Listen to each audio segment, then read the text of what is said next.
Welcome to the yet another session on the subject Desktop Publishing DTP.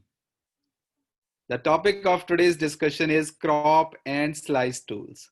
We have already discussed the selection tools available in the Photoshop toolbox. Today we will discuss the various crop and slice tools available in the Photoshop toolbox. Let's start the discussion with the crop tool. The crop tool, the shortcut key to select the crop tool is C. So it means if you will press C from your keyboard, the crop tool will be activated. Now, the crop tool is used to crop an image and remove the unwanted areas in the given image. So uncheck the delete cropped pixel in the option bar to crop an image non-destructively. तो तो it means कि आप किसी एक no आपके पास image है. Now let's suppose this is your image. If you want to just have the particular part of the image or a particular object in the image and you want to remove other part of the image, then the crop tool can be used. By using the crop tool, what you will be doing, you will be no selecting the part of the image that you want to keep and use the crop tool to keep that part and remove the unwanted part. तो किसी एक particular image में से किसी एक portion को, किसी एक ऑब्जेक्ट को रखना और बाकी सारे अनवांटेड पार्ट को हटा देने के लिए हम यूज करते हैं क्रॉप टूल. तो क्रॉप टूल में भी हमारे पास वेरियस ऑप्शंस हैं. जैसे पहला ऑप्शन है क्रॉप टूल, दूसरा है prospective crop tool. Now this perspective crop tool is basically used to fix the distortion or the perspective problems. तो मान लीजिए कि जो आपकी इमेज है उसमें कुछ पर्सपेक्टिव या प्रॉब्लम्स आ गई हैं, डिस्टॉर्शंस आ गई हैं. तो इमेज क्लिक करने से हुआ क्या, तो सपोज कीजिए आपने किसी ऑब्जेक्ट की लेफ्ट हैंड साइड से क्लिक करी, तो उसके कारण क्या हुआ कि जो एंगल आपके क्लोज था वो एंगल इंक्रीज हो गया और जो एंगल दूर था वो डिक्रीज हो गया. लेकिन एक्चुअल में वो पिक्चर कैसी थी, कुछ ऐसी. लेकिन due to the some capturing angle या due to some other problems क्या हो गया, आपकी इमेज का जो पर्सपेक्टिव है उसमें पर्सपेक्टिव की प्रॉब्लम्स आ गई, उसमें डिस्टॉर्शन आ गई. तो पर्सपेक्टिव टूल को यूज करके आप डिस्टॉर्शन को और पर्सपेक्टिव प्रॉब्लम को दूर कर सकते हो. इट मींस सपोज कीजिए कुछ ऐसी प्रॉब्लम आ गई थी आपकी इमेज में या किसी ऑब्जेक्ट में, तो पर्सपेक्टिव टूल को यूज करके आप इस पर्सपेक्टिव प्रॉब्लम को दूर कर सकते हो. So you can change the perspective of the image. The third is slice tool. Now the slice tool divides an image or layout into smaller sections called slices, which can be exported and optimized separately. Slice means आपको clear ही है parts में divide करना. तो slice tool को use करके आप एक image को डिफरेंट पार्ट्स में डिवाइड कर सकते हो, डिफरेंट सेक्शंस में डिवाइड कर सकते हो. These sections are called the slices and आप इन डिफरेंट स्लाइसेस पे इंडिपेंडेंटली काम कर सकते हो. इनको एक्सपोर्ट कर सकते हो इंडिपेंडेंटली हर स्लाइस को और इनको ऑप्टिमाइज कर सकते हो सेपरेटली.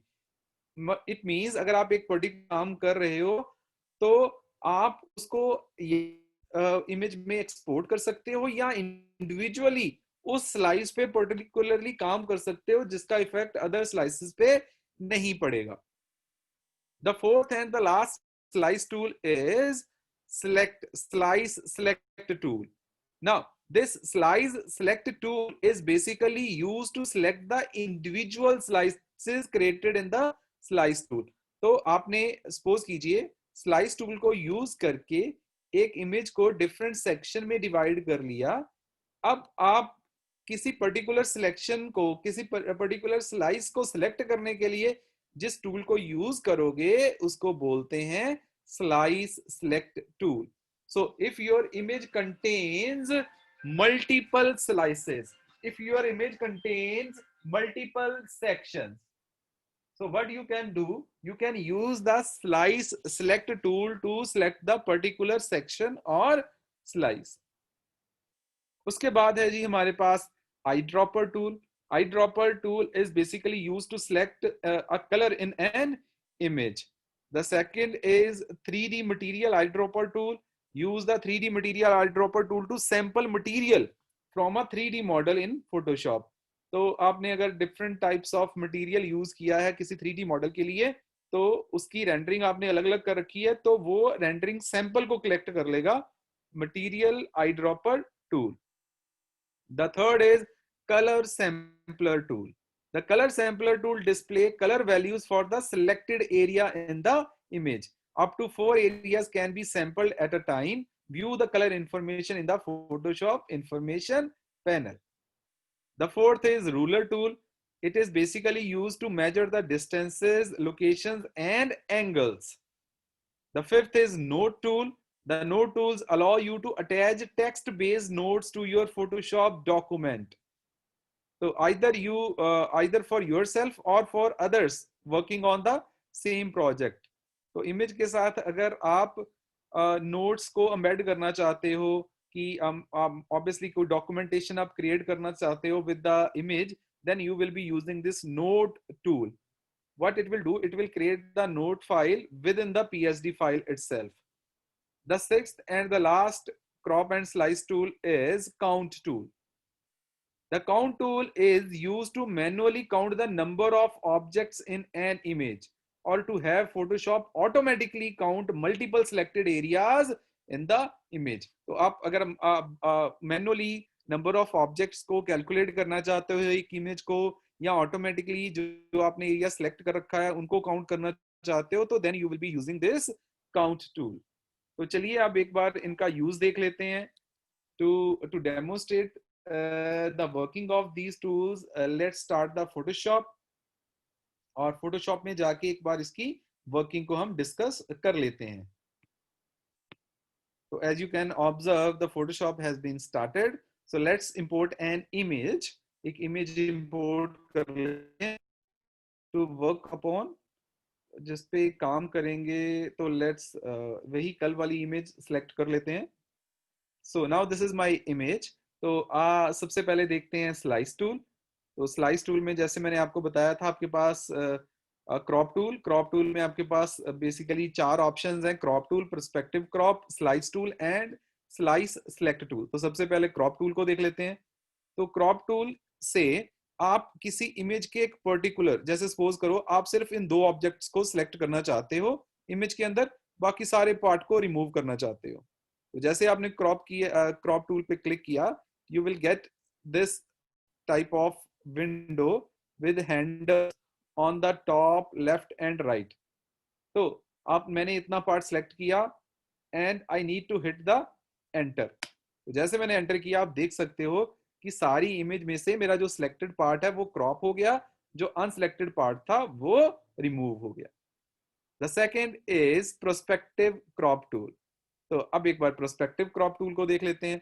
तो मान लीजिए अब मुझे लग रहा है कि इस जो पहला ऑब्जेक्ट है इसके जो एंगल्स हैं दैट आर नॉट करेक्ट, तो मैंने इसको सिलेक्ट किया। अब देखिए यहां से आप देख सकते हो कि प्रोस्पेक्टिव चेंज हो रहा है, इमेज का एंगल्स चेंज हो रहे हैं, ये देखिए। तो मैं इसको कुछ ऐसा कर देता हूं। तो मान लीजिए ये था एक्चुअल। अब देख सकते हो the perspective of the image has been changed. तो आप पर्सपेक्टिव जो उसके इश्यूज हैं उनको रिजॉल्व कर सकते हो by using the perspective tool. तो एक बार मैं फिर से दिखा देता हूं। वो करने के लिए हम क्या करते हैं, हम सिलेक्ट टूल करते हैं, इस ऑब्जेक्ट को सिलेक्ट कर लेते हैं, कंट्रोल सी, एक नए डॉक्यूमेंट में ले जाते हैं। तो let's increase the height and the width 600। थोड़ा सा साइज बड़ा ले लेते हैं, और इसका बैकग्राउंड कलर जो है वो कुछ और ले लेते हैं, फॉर एग्जांपल ब्लैक ले लेते हैं। चलिए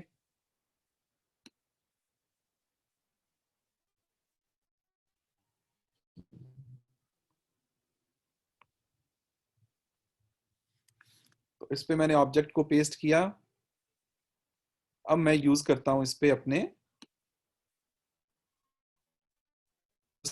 क्रॉप टूल को।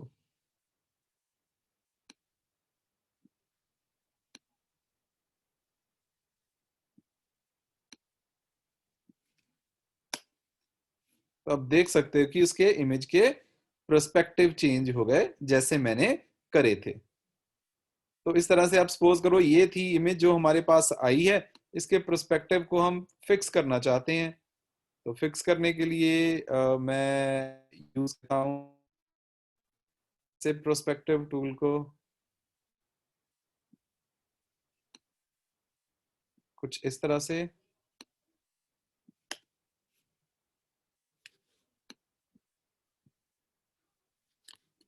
तो चलिए एक बार इसको मैं वापस से कर देता हूँ, enter, don't crop and now. तो इस तरह से अगर आपके पास कुछ डिस्टॉर्टेड रिमूव मतलब प्रॉब्लम होगी with the prospective, you can fix. तो ऐसा इमेज है, आपने उसको सिलेक्ट किया, आपको लेफ्ट राइट और सेंटर में एंगल्स मिलेंगे। इनको यूज करके आप इमेज का प्रोस्पेक्टिव जो है उसको चेंज कर सकते हो, या आपको लगता है कि प्रोस्पेक्टिव में कोई प्रॉब्लम है, I need to fix that, you can fix that also like this. So this is an example of the perspective crop tool। तो चलिए इसको अब क्लोज कर लेते हैं। Let's move to the next image, next tool. Third tool is slice tool। फिर से that is used to create the slices in the image, to create the sections in the image। तो suppose कीजिए एक section ये हो गया, ये ले लिया। सो अब दो सेक्शंस मैंने क्रिएट कर लिए। तो अब इंडिविजुअली मैं इनको काम कर सकता हूं इनके ऊपर। और तो let me unlock the layer, ये वेरी फाइन। तो now these are the two areas, two selected components. तो मैंने दो सेक्शंस में डिवाइड कर दिया। Now if you want to move each section individually, so let me do like this। तो लीजिए जी, let's create a copy.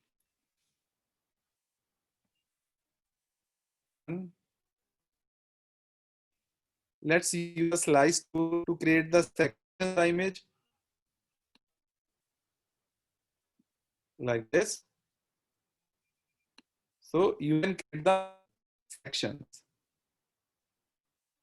Selection को select करना है, then slice select tool, this will be used to select the sliced section। उसके बाद हमने discuss किया था the next tool is eye dropper. बिल्कुल उसके साथ में ही है।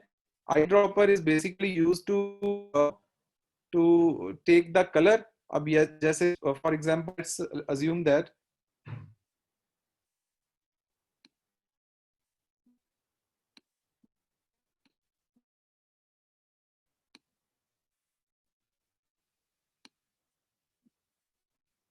तो हम करते हैं, हम आई ड्रॉपर को क्लिक किया और आप देखते हैं जिस भी कलर पे मैंने क्लिक किया उसने बाय डिफॉल्ट उस कलर को सिलेक्ट कर लिया। तो eye dropper is basically use to identify the colour. तो अब यहाँ पे आपको इस कलर का नहीं पता एग्जैक्टली ये क्या है, आप आई ड्रॉपर टूल आपने सिलेक्ट किया, उस पर क्लिक कर दिया, तो यू कैन ऑब्जर्व यहाँ पे पैलेट में टूल बॉक्स में आपके पास वो कलर सिलेक्ट हो गया। तो जो सेकंड है that is basically use with the 3D models. जब आप 3D मॉडलिंग करते हो उसमें अलग अलग अलग आपने सपोज कीजिए कि कंटेंट लिया हुआ है तो वो पोस्ट करेगा, देन वी हैव। तो अब यहाँ पे आप इंफॉर्मेशन देख सकते हो, इंफॉर्मेशन पैनल में जहां जहां पे भी मैं क्लिक कर रहा हूँ वो डिफरेंट कलर्स की इंफॉर्मेशन। अब ये देखिए उसकी आरजीबी वैल्यूज आ रही हैं। मैंने दो कलर सिलेक्ट किए हैं, तीन कलर 1 2 एंड 3। जो पहला व्हाइट पे है, दूसरा और तीसरा। नाउ दिस थर्ड सेक्शन, अब यहाँ पे देख सकते हो this is my third section, यहाँ पे दिस वन। और उसकी आरजीबी वैल्यू है 217200219। तो कलर सैम्पलर टूल में आप मल्टीपल कलर्स की इंफॉर्मेशन देख सकते हो। आई ड्रॉपर ने तो सिर्फ color. By using the sampler you can select the multiple colors in the image. Then you have the ruler. So I mean to know the angle, height, अभी तक मैंने जो width है वो नहीं, वो देखिए। Now this is the width of the object.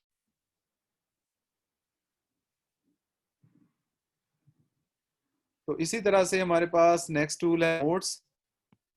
Notes tool से आप कोई भी नोट्स मार सकते हो, ठीक है जी, अपनी रेफरेंस के लिए,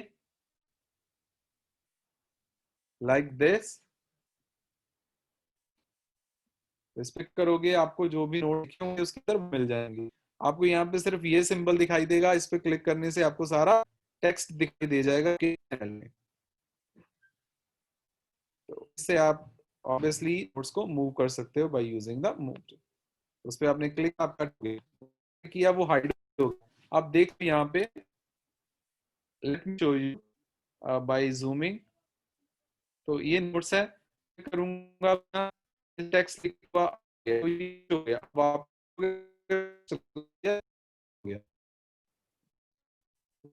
but not is used to count the number of objects in the image.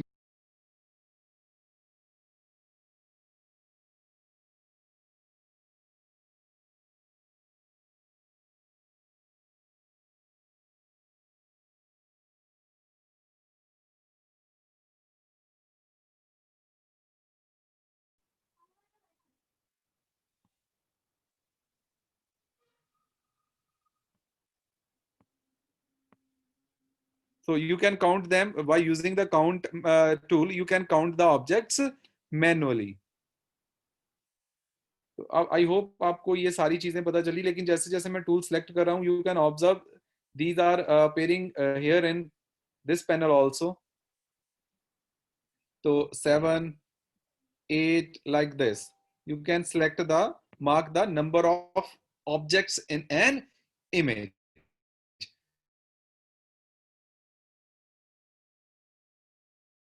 Area of the image, perspective crop to fix the perspective of an object or distortion, slice tool to create the sections in the image, slice select tool will be used to select a particular section in the image, eyedropper tool used to select the particular color in the image, 3D material eyedropper 3D model में material को select करने के लिए, color sampler tool will tell you the information about multiple colors, selected colors in the image. Ruler tool is basically used to measure the distance, angles. Node tool to notes tool will be used to mark the nodes related to the image, and the count tool will be used to count the number of objects in an image. It can be done manually and it can be done automatically also. So this concludes our today's session. I hope आपको सभी tools clear हुए